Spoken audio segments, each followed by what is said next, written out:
नमस्कार, ध्वनि में आपका स्वागत है। मैं हूं रमन कुमार।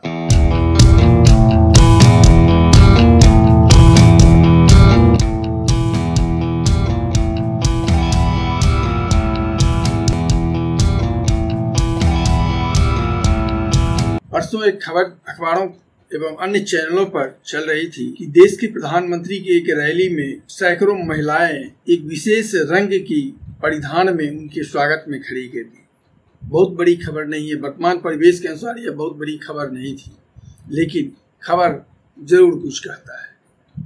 आज़ादी की लड़ाई के दौरान भारत के राजनेताओं की सादगी, गांधी से लेकर सुभाष चंद्र बोस, लाल बहादुर शास्त्री सहित कई नेताओं की सादगी की कहानियां बड़ी प्रचलित हैं। कैसे शास्त्री जी ने सरकारी गाड़ी का उपयोग किए अपने लड़के द्वारा किए जाने के बाद अपने वेतन से उसे भरा था, स्वयं अपने बच्चे के स्कूल रिजल्ट लेने किस तरह पहुंच गए थे, बड़ी कहानियां हैं। उसी तरह एक अन्य कहानी याद आई कि 1977 में जब मोरारजी भाई देसाई देश के प्रधानमंत्री, जनता पार्टी के प्रधानमंत्री बने थे, उनका एक बिहार दौरा हुआ था। बिहार दौरा के क्रम में उन्हें रात्रि विश्राम भी बिहार में ही करना था और रात्रि विश्राम के लिए उन्होंने राजभवन को चुना। अगले दिन के अखबारों में एक चित्र प्रकाशित हुआ कि भारत का प्रधानमंत्री एक चारपाई पर मसहरी लगाए राजभवन, पटना के राजभवन के लॉन में आराम कर रहा है। यानी वो रात भर राजभवन के लॉन में एक चारपाई डालकर मसहरी लगाकर उसी पर रात्रि विश्राम कर रहे थे। क्या आज की पीढ़ी इसे विश्वसनीय मानेगी? एक अन्य वाकया याद आता है। समाजवादी आंदोलन के पुरोधा रहे स्वतंत्रता सेनानी स्वर्गीय कर्पूरी ठाकुर, जिन्हें वर्तमान भारत सरकार ने ही भारत रत्न के अलंकरण से अलंकृत किया है, वो समाजवादी पार्टी के राष्ट्रीय अध्यक्ष भी रहे थे। आज की समाजवादी पार्टी नहीं, तब जिसे सोशलिस्ट पार्टी कहा जाता था, उस पार्टी, और कई बार बिहार के मुख्यमंत्री बने। जब वो पहली बार मुख्यमंत्री बने थे, उस समय का एक वाकया, उस समय के सहरसा के डीएम ने अपने एक सार्वजनिक सभा में सुनाया था कि किस तरह जब वे जी कृष्णन, जो समस्तीपुर के तब एसडीओ थे, अपने अंचलाधिकारी के साथ कहीं क्षेत्र भ्रमण पर जा रहे थे। रास्ते में एक महिला को उन्होंने बकरी चराते हुए एक गांव में देखा।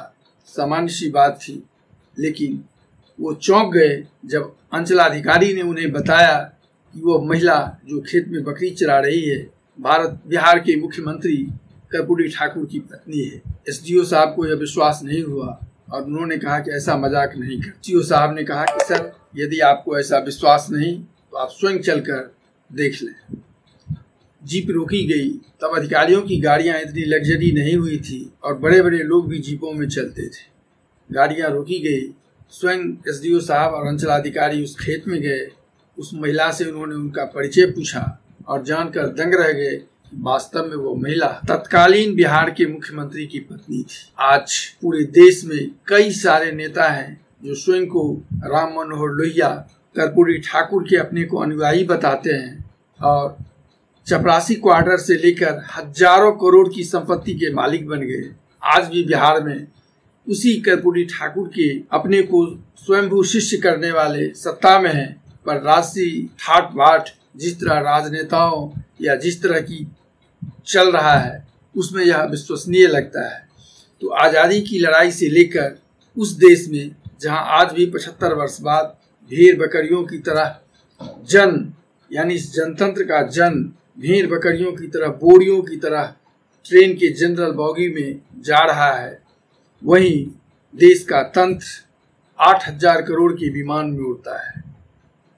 ऐसी स्थिति में अपनी जिस जनतांत्रिक व्यवस्था का सबसे बड़ा होने का दंभ हम भरते हैं, वह किस ओर जा रहा है? मात्र 75 वर्षों में आज़ादी की उस सादगी किस विलासिता की ओर जा रही है, इस राजशाही की ओर? क्या यह जनतंत्र है या जनतंत्र के नाम पर राजशाही का भौंडा प्रदर्शन? और यदि ऐसा है तो क्या यह हमारी आपकी जवाबदेही नहीं है कि जनतंत्र को उसकी सही राह की ओर हम ले चलें? सोचिएगा जरूर। आज बस इतना ही। चैनल अच्छा लगे तो इसे सब्सक्राइब, लाइक और अपने खुद को याद देने का कष्ट करें। धन्यवाद।